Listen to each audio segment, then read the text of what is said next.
분이 쓴 메시지 성경이라는 책이 있습니다.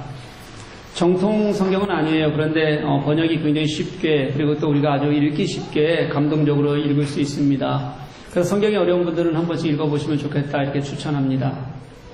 그 메시지 성경을 보면 유진 피터슨은요, 오늘 본문을 하나의 길로 표현합니다.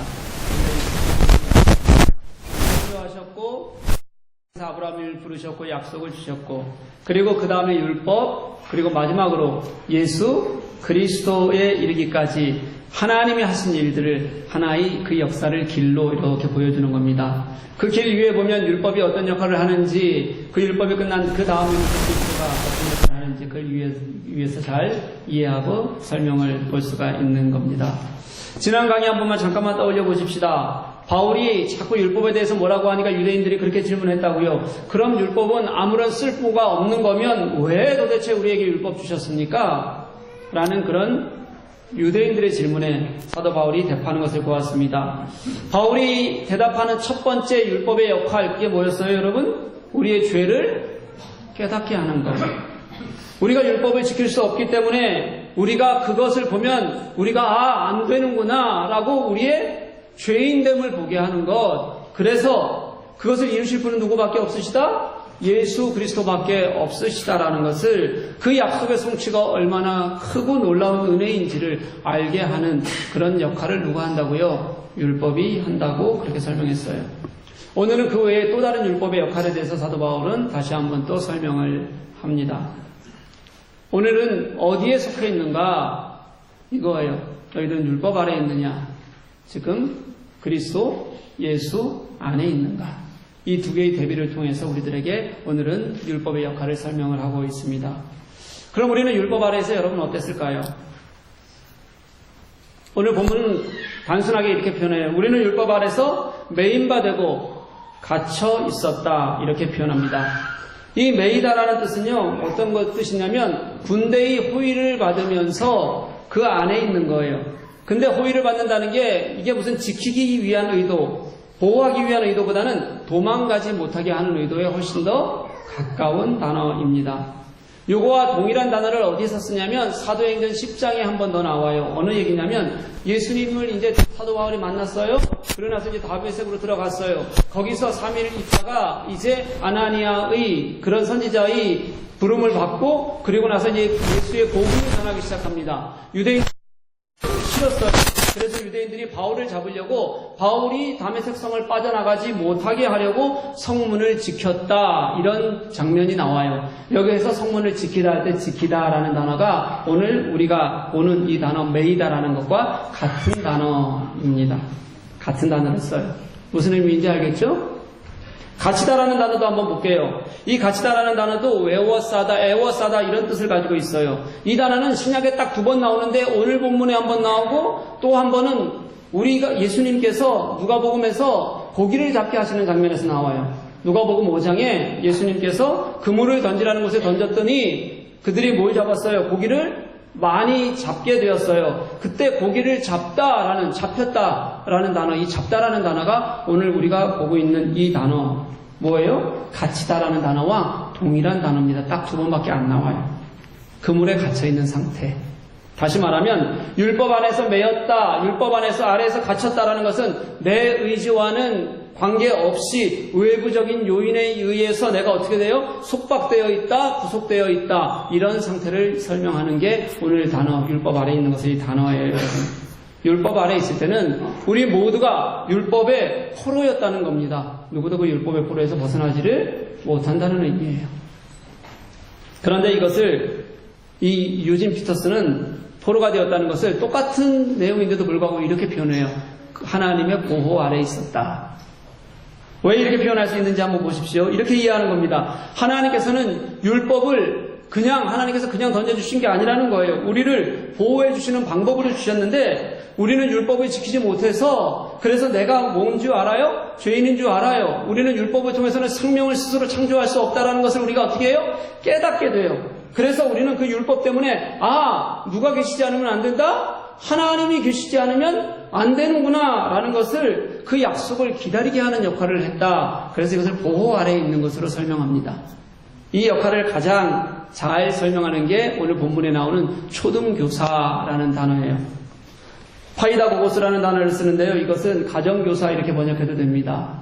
이 유대 집안에 자녀를 등하교를 시켜주는 그런 선생이 있어요. 집에서 아이들 등하교 시켜주고 집에서는 아이들을 교육을 시키는 것을 감당하는 거예요. 근데 어떻게 교육을 시키냐면 늘 옆에다가 회초리를 두고 시켜요. 그래서 잘못하면 어떻게 해요? 매일 회초리를 때려가면서 그러면서 가르치던 아주 엄격한 선생님, 그런 선생님이 가정교사, 초등교사였다고 생각하면 되는 겁니다. 그게 오늘 사도 바울이 본문에서 말하는 율법의 역할이에요. 왜 여러분 율법이 갇히게 하고 또 초등교사의 역할을 하게 하는 걸까? 우리가 다시 한번 좀만 더 깊이 생각해 봤으면 좋겠어요. 왜냐하면 여러분 율법이 원래가 그런 거였다는 거예요.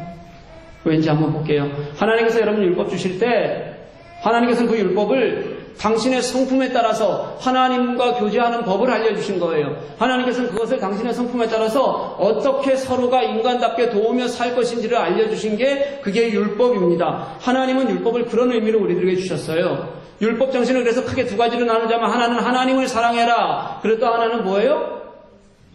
이웃을 사랑해라. 사람을 사랑해라 라는 겁니다. 율법 정신만 한번 놓고 보십시오. 하나님의 백성답게 살아야 되는 게 너무도 당연한 것, 그 중요한 가치를 담고 있는 것, 그게 율법이었다는 거예요, 여러분. 율법 자체는 그렇게 좋은 거예요.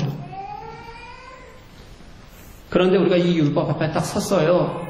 서보니까 율법이 우리가 보기에 너무 높은 겁니다. 우리가 그 하나님의 거룩함, 하나님의 가치를 내 삶 속에서 따라 산다는 게 불가능하다는 것을 우리가 그 율법 앞에 서면 깨닫게 되는 거예요. 그러니까 뭐라고 고백해요? 아, 나는 안 되는구나. 그렇게 고백하게 돼요. 그걸 성경은 또 뭐라고 표현하면 의로운 정죄 이렇게 표현하기도 해요.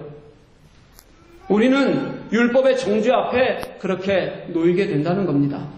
여러분, 우리가 뭘 해도 마찬가지예요. 우리가 아무리 잘해도 마찬가지입니다. 율법의 정죄에서 벗어날 방법이 우리는 없어요.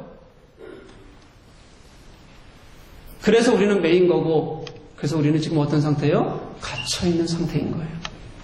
그래서 율법은 그 상태에서 우리를 초등교사처럼 엄격하게 회초리를 들고 우리가 딴 곳을 가지 못하도록 또 우리의 생명을 지키면서 예수 그리스도께로 가는 길이 무엇인지를 가르쳐주는 역할을 하고 있었다. 그게 바로 율법의 역할이었다. 그렇게 이야기를 하고 있는 겁니다. 근데 여러분, 율법의 역할은 거기까지예요. 딱 거기까지. 율법이 아무리 우리를 가르쳐도 가두어 놓아도 그래도 그 율법으로는 우리를 어디에 이르게 하지 못해요? 생명에 이르게 하지를 못한다는 겁니다.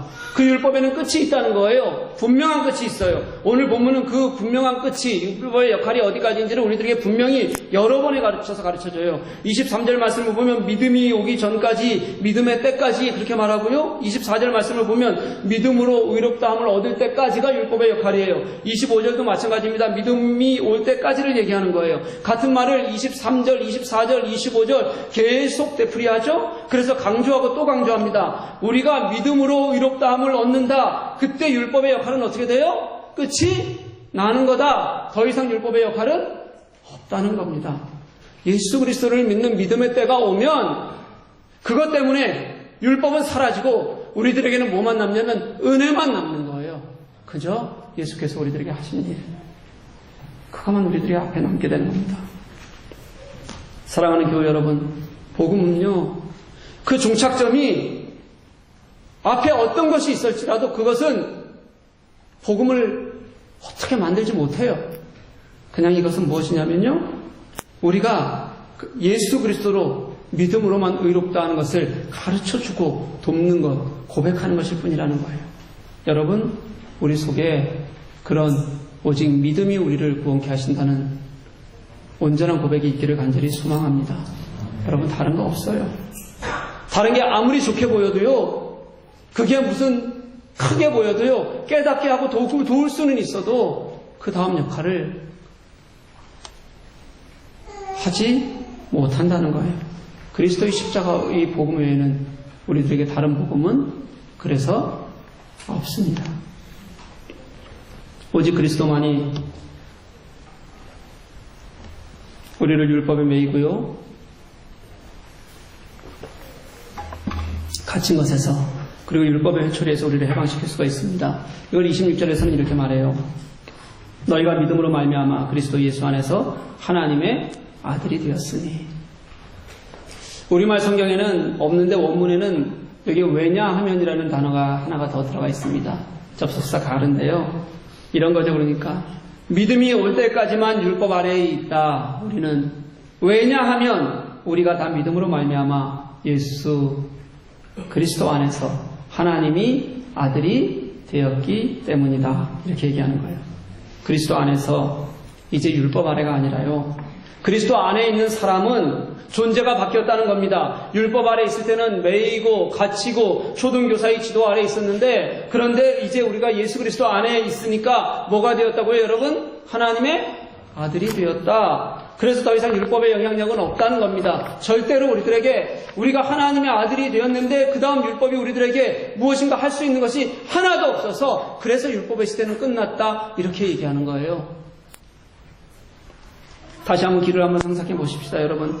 하나님께서는 우리가 범죄했는데도 불구하고 당신께서 우리를 위해서 구속하시겠다는 구속의 역사를 쉬지 않고 써나가십니다. 그 역사의 길 위해서 하나님께서는 아브라함을 부르셨어요. 부르셨을 때 뭘 약속해 주셨냐면 믿음으로 말미암는 의로움을 약속해 주셨어요. 그리고 그 길 위에 그 다음에 율법을 두셔서 이것을 깨달으려니까 너희들이 얼마나 죄인인지를 알아라, 죄를 깨닫게 하셨어요. 그리고 그 길 끝에 갔더니 예수 그리스도의 십자가로 말미암는 하나님의 약속의 성취를, 그 복음을, 그것 외에는 아무것도 없다는 것을 분명하게 마지막에 우리들에게 보여주고 싶어 하신다는 거예요. 그래서 하나님의 약속은 여러분, 율법의 어떤 행위로 되어지는 것이 아니라 예수를 믿는 믿음 안에 성취된다고 성경은 그렇게 한 길에서 우리들에게 설명하고 있어요. 여러분 꼭 믿음 외에는 다른 것이 없는 것을 기억하시는 저와 여러분 될 수 있기를 간절히 소망합니다. 그리고 그 믿음은요, 거기서 멈추지 않아요. 한 걸음 더 나가라고 말합니다. 그리고 그것을 표현하는 게 그리스도 안에서라는 표현이에요. 이 예수 안에서 하나가 된다는 게 도대체 뭘까? 그걸 27절 말씀에서 아주 기가 막히게 설명해요. 누구든지 그리스도와 합하기 위하여 세례를 받는 자는 그리스도로 옷 입었느니라. 아멘. 여러분, 옷 입는다, 이게 무슨 뜻일까요? 고대 이 로마에는요, 성년이 되면 예전에 입던 옷하고요, 그리고 성년이 돼서 입는 옷이 완전히 달랐어요. 성년이 되면 가장 먼저 하는 게 뭐냐면 아이의 옷을 버리는 겁니다. 벗는 거예요. 그리고 성인의 옷으로 갈아입습니다. 그리고 나면 이 아이의 옷은 더 이상 입을 이유가 없어요. 입어서도 안 되는 거예요. 성인의 옷을 입고 누구로 사는 거예요? 성인으로 산다는 게 옷 입는다는 것의 정체성이에요. 바울은 이 세례를 이 로마인들의 이 의식과 연결시켰다는 겁니다. 신약시대 사람들이 한번 생각해 볼게요, 여러분. 그때는 침례를 받았어요. 당시에는 강이나 또는 공동체 주위에서 이렇게 큰 웅덩이를 만들어 놓고, 아주 큰 웅덩이를 만들어 놓고 침례탕이라 그러죠. 그렇게 거기서 세례를 받습니다. 이 침례탕에 들어가야 한쪽에서 들어가는 겁니다. 깊어요. 들어가면서 온몸을 다 잠궈요. 그러면서 내가 스스로 몸을 잠그면서 우리가 완전히 죽는다는 게 무엇인지, 내가 완전히 죽는다는 것이 무엇인지를 거기서 깨닫는 거예요. 우리가 잘 알고 있는 말씀이에요. 내가 그리스도와 함께 십자가에 못 박혔나니, 그 의미를 아는 거예요. 그리고 일어서잖아요. 그럼 반대편으로 올라가요. 반대편에 보면 십자가가 있어요. 그곳으로 걸어가면서 내가 완전히 죽은 다음 다시 주님 때문에 다시 산다는 게 이런 거구나. 그렇게 새롭게 옷 입는다는 것이 무엇인지 그들은 깨닫는 거예요. 우리가 잘 알고 있는 말씀처럼, 그런즉 이제는 내가 사는 것이 아니요 오직 내 안에 그리스도께서 사시는 것이라. 아멘. 그렇게 고백하고 걸어간다는 거죠. 이게 그때 세례였어요. 그러니 세례로 말미암지 않고는 우리가 예수 그리스도와 함께 합했다, 우리가 그리스도로 옷을 입었다, 잘 알기가 어려운 거죠. 이들에게 세례와 이것을 연결시켜 놓으면 그게 세례구나. 그때 우리는 그렇게 다시 예수 그리스도로부터 함께 죽고 사는구나. 명확한 그림이 그들에게는 떠올려지는 거예요. 사도 바울은 그걸 설명하는 겁니다. 우리가 누구 안에 있으면요, 여러분, 예수 그리스도 안에 있으면 이제는 믿음이라는 것이, 우리가 지금까지 갈라디아서 보면서는 그냥 너희들 믿으면 돼, 믿음을 이롭다 한다, 이렇게 배웠는데요. 이제는 그것으로 그치는 것이 아니라는 거예요. 이게 예수 그리스도 안에 있으면 우리의 구속의 완결을 넘어서요, 우리의 삶은 이제 내가 예수와 함께 어떻게 사는 거냐, 새로 옷 입었다는 것이 우리의 삶조차 이제 하나님께서 내게 원하시는 방향으로 가야 되는 거 아니냐? 그렇게 분명하게 말씀하시는 것까지가 우리에게 주신 의롭다함의 결과라는 것을 오늘 말씀 우리들에게 보여줍니다. 그러니까 할례가 옛 시대 거고요. 옛 방법이었다면, 옛 사람이었다면 이제 우리는 새 사람으로 사는 거예요. 그리스도와 함께 그 길을 당연히 기뻐하면서 걷는 겁니다. 삶은 여기에서 나오는 거예요. 구원받기 위해서 삶을 사는 것도 아니고요, 여러분. 내가 산다고 해가지고 그게 무슨 남에게 의로운 것처럼 보여지는 것도 아니고요. 내가 예수 그리스도로 새 옷을 입었으니까, 내가 그로 인해서 나의 모든 것이 바뀌었으니까, 그러니까 내가 이제 살아가겠다, 이렇게 나오는 거예요. 우리가 주님의 삶을 닮아가겠다는 것에서 그때 우리 그리스도인의 삶이 나온다고요. 옛사람이 죽었는데요. 그리고 새사람이 되었는데 옛사람 그대로 갖고 있고요. 우리가 옛생각 그대로 가지고 산다고요, 여러분? 그게 맞아요? 성경은 어디에도 우리에게 그렇게 얘기하는 구절 없어요. 그런 게 어디 있습니까? 내가 예수 믿었는데 의롭다함을 얻었는데 그게 존재가 몇 같다고 얘기하는데 나는 그냥 이렇게 살다 죽을래요? 참관하지 마세요. 그런 그리스도인이 어디 있어요? 의로움을 위해서가 아니라요. 예수 그리스도로부터 새롭다함을 얻은 새 옷을 입은 사람이니까 바뀌는 거죠. 사랑하는 교회 여러분, 이것은 존재의 변화입니다. 근본적인 변화예요. 우리가 이전에 율법의 길에서요, 그때는 때로는 이 길이 지치고 힘들고 나 혼자 싸워가는 그런 길 같은 거였어요. 때로는 억압받고 때로는 나 혼자 이것을 어떻게 할 수 없어서 두려운 길이었지만 그것을 통해서 그래도 깨닫는 게 있었어요. 뭐냐면 내가 얼마나 약한지, 연약한지, 또 내가 얼마나 악한지, 내가 얼마나 가능성이 없는지, 그러면서 하나님의 약속을 기대하게 됐어요. 그렇게 하나님의 약속을 기대했더니 내가 예수님을 만나는 거죠.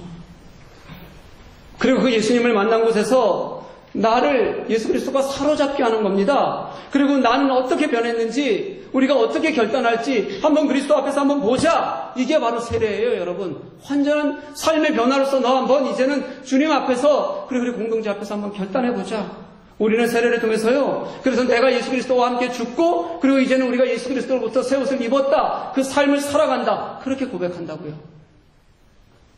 우리 성찬 예식하다 보면 여기 있는 분들 거의 대부분이 세례 받으신 분들이에요.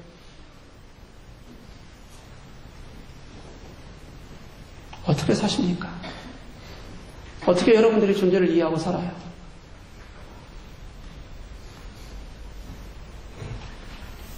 제가 지난 4월에 우리 통합적 선교대회를 다녀왔습니다. 그때 이제 목사님들 만나서 좋은 쉼도 있었고, 그리고 감사의 시간을 가졌어요. 집회 모든 세미나 강의가 다 끝났고요. 그리고 이제 폐회 예배를 드리는데, 폐회 예배는 마지막 중요하잖아요. 이때 이제 마지막 폐회 예배의 마지막 순서가 당연히 축도입니다. 그때 이제 갓 안수를 바꿔온 안수를 갓 바꿔온 그런 여자 목사님이 축도를 했어요.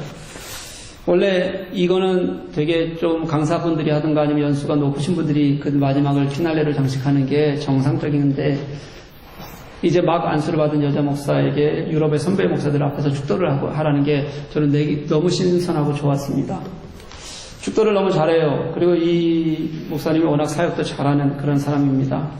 근데 축도를 하다 말고 굉장히 마음에 붙받침이 있었는지 울먹거리면서 축도를 하는 거예요. 그런데 제가 그 울먹거림 자체에 굉장히 큰 은혜를 받았습니다. 왜냐하면 그간 전도사로서 살아온 시간이 있잖아요. 굉장히 길게 살았어요. 이유가 있는데 아픔도 있었고 어려움도 있었고, 남편이 목사입니다. 그 남편을 돕기도 하고 또 아이들을 둘을 낳아서 키우면서 사역자로서의 아마 슬럼프들도 굉장히 깊게 겪었던 것 같기도 해요. 그런데 그걸 다 이기고 이제는 조금 늦었지만 그것을 이제 이기고 목사로 이제 안수를 받고, 그리고 이제 선배 목사들 앞에서 축도를 하잖아요. 이게 얼마나 감동이 됐겠습니까? 또 한번 또 이 자리에 있었던, 그때 그 자리에 있었던 목사님들이 대부분 선배 목회자들이 유럽에서 겪는 어려움들이 굉장히 커요. 그 어려움들을 같이 나눴던 시간들을 생각하면서 얼마나 그 아픔을 함께 느끼는 마음들이 있었겠어요. 이제 내가 하나님 새롭게 옷 입고 시작합니다. 내 사에게 가는 길이 때로는 더 무거울 수 있을 거예요. 어려울 수 있을 겁니다. 그렇지만 하나님, 이 안에서 당신과 함께 고백하며 갈 수 있도록 도와주십시오라는 마음의 결단이 촉도를 하면서 분명히 감동으로 나타났을 것이라고 저는 믿어요. 안 그럴 리가 없어요. 제가 그게 얼마나 은혜가 됐는지 모릅니다. 사랑하는 교회 여러분, 예수 그리스도께서 오신 거예요. 이게 2000년 전 예수께서 우리를 위해서 새롭게 하신 일이요. 완전히 새롭게 하신 일이요. 그게 이미 2000년 전 일인데도 불구하고 저는 그때 이미 종말론적 사건이었다. 그 사건이 그렇게 생각해요. 왜냐하면요. 그 사건은 하나님께서 우리 천지를 창조하시고 인간을 만드신 후에 가장 큰 사건이었어요. 여러분. 우리가 겪는 어떤 것도 그 사건보다 큰 사건이 없어요. 교회사 중에서는요.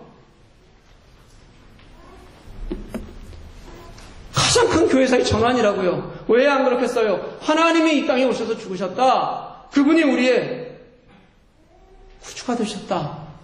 왜 그렇지 않겠어요? 저는 그게 그래서 가장 큰 종말론적 사건이었다. 이렇게 늘 생각하고 살아요. 여러분, 이제 우리 차례입니다.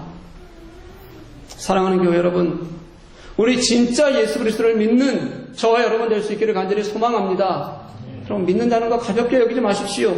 예수가 나의 마지막 구원의 가치가 되셨다고 그렇게 고백할 수 있기를 간절히 소망합니다.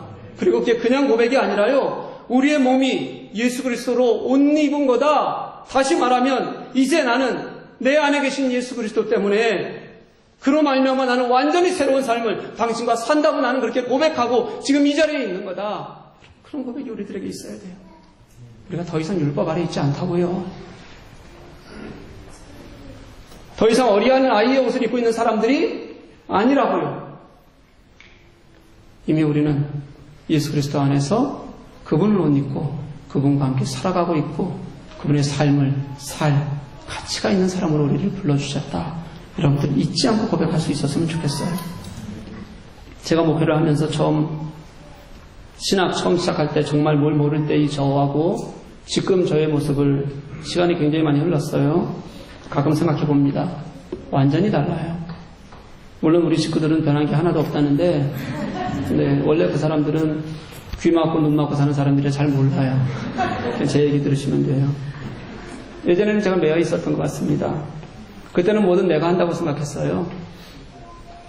율법 추성이었다는 겁니다. 제 삶 자체가요. 열심히 하죠. 열심히 하는데 할 때마다 힘들어요. 뭐 열심히 하니까 힘든 거 당연한 거죠. 그리고 나서 무엇인가 이루잖아요? 저는 이루는데도 굉장히 잘하는 사람이에요. 그러고 나면 자기가 높아지는 게 분명히 보여요. 그게 율법 아니에요? 근데 지금은 저는 은혜를 더 많이 생각합니다. 내가 하는 것이 아니라 하나님의 은혜로 한다는 게 어떤 걸 해도 그래서 좋아요. 뭐 힘든 일은 있습니다. 없지 않아요. 그럼에도 불구하고 그걸 이루시는 이가 하나님이시고 그리고 그것을 통해서 내게 말씀하시는 것도 하나님이신 것을 아니까 그게 은혜가 되니까 괜찮다는 거예요. 순간순간 하나님의 은혜가 정말 너무 좋은 거예요. 진짜 예수님 때문에 좋다니까요, 여러분. 제가 늘 고백하듯이. 그렇게 예수님이라는데 내가 예수처럼 살겠다는데 따질 것도 많고 할 것도 많고 불만도 많을까요?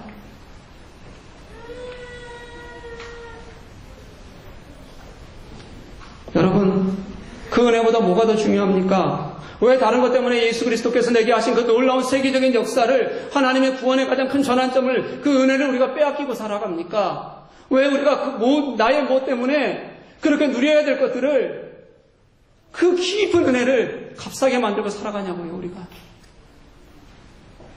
이제 우리의 구원을 즐거워하는 저와 여러분들 될 수 있기를 간절히 소망합니다. 내가 그렇게 예수 그리스도로 옷 입었다는 것, 내 삶을 송두리째 바꾸는 진짜 예수 믿는 사람다운 그런 삶이어야 된다는 거, 여러분, 내가 그 삶이 너무 좋다는 거 같이 고백하고 좀 살았으면 좋겠어요.